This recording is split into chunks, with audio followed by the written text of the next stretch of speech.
We spend our whole lives chasing the grade, right? Getting the degree, acing the test.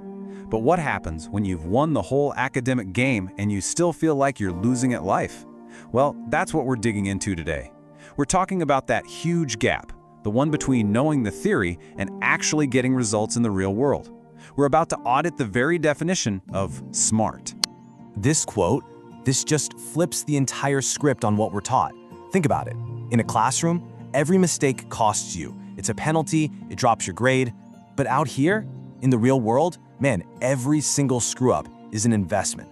It's like you're paying tuition at the School of Hard Knocks, and the wisdom you get back, that's the only currency that really matters. The whole scoring system is upside down. And that brings us to the big question, doesn't it? Are you playing by the wrong rules? I mean, if you're laser-focused on collecting credentials, adding another line to your resume, but you see people you think are less qualified just soaring past you, living better lives, it might be time for a gut check. You might be playing chess on a checkers board. Your rule book could be the very thing that's holding you captive.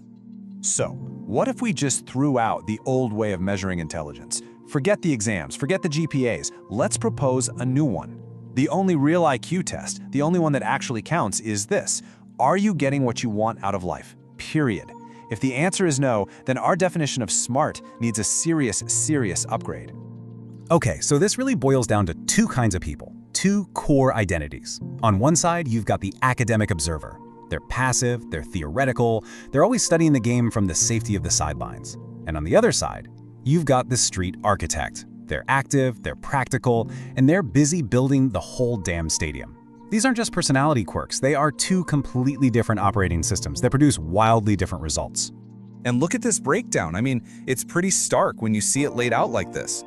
The observer's collecting diplomas, the architect is collecting wins.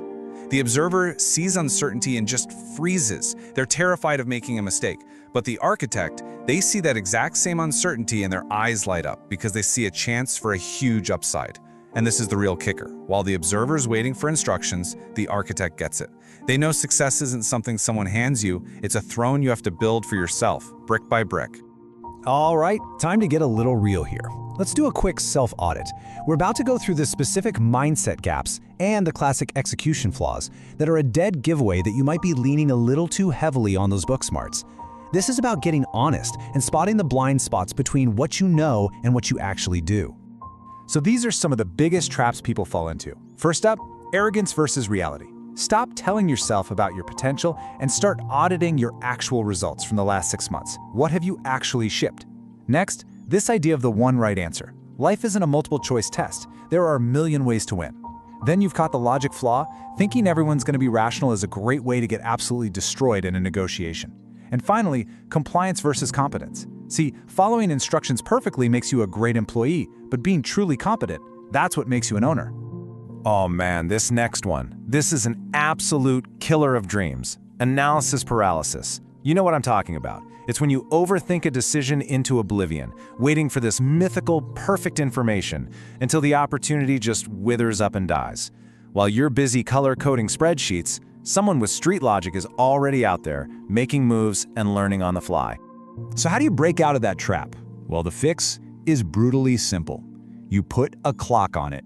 Seriously, give yourself a hard deadline, an hour, a day, whatever. And when that timer goes off, you stop thinking. You jump. You take action. Momentum is the ultimate cure for overthinking. Now, let's take that same mindset shift and apply it to some other classic flaws. Instead of fearing uncertainty, you learn to see it as leverage, a way to make bets with massive upside. Instead of living in that fantasy land of one day where you'll finally start that thing, you stop procrastinating and you start shipping. You just put things out into the world. And maybe most importantly, you stop punishing yourself for mistakes. There's no GPA in this game. Switch your focus. Stop tracking your failures and start tracking your attempts. At the end of the day, the person who takes the most shots usually wins. And look, we have to talk about the social gaps because life is a team sport, period. You can be the most brilliant mind on earth, but a low social IQ will cripple you. Remember, diplomacy and tact are often way more valuable than brutal honesty.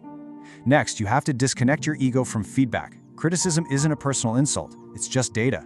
It's free intel you can use to get better. And finally, you got to escape the validation trap. Stop chasing that pat on the back. True freedom isn't when people approve of you, it's when you're financially independent and their opinions become totally irrelevant to your decisions. So, why is this so important, right now, in this moment? Because this isn't just some timeless philosophical debate. This shift from book smarts to street logic, it's more critical today than it has ever been in human history. Here's the hard truth. Book smarts are now a commodity. Artificial intelligence has made pure knowledge, the kind you cram for on a test, dirt cheap and available to anyone, instantly. When a machine can access the sum of all human knowledge with a simple prompt, just knowing things is no longer a real competitive advantage. The game has totally changed. So if pure knowledge is a commodity, what's the new gold standard? It's what the source material calls the street shark. This is the person who thrives in this new world. They're the one who can read a room, navigate human weirdness, and finesse elegant solutions to messy, complex problems that a machine could never be trained to handle. This is the new apex predator in the ecosystem. So what's the new edge then? When data is free, what sets you apart? It really comes down to these three things. Raw grit, just that pure resilience to get back up after you've been knocked flat. Social alchemy, the magic of turning conversations into connections, building alliances, and inspiring people to act. And bold bets, having the guts to take calculated risks while everyone else is paralyzed by fear.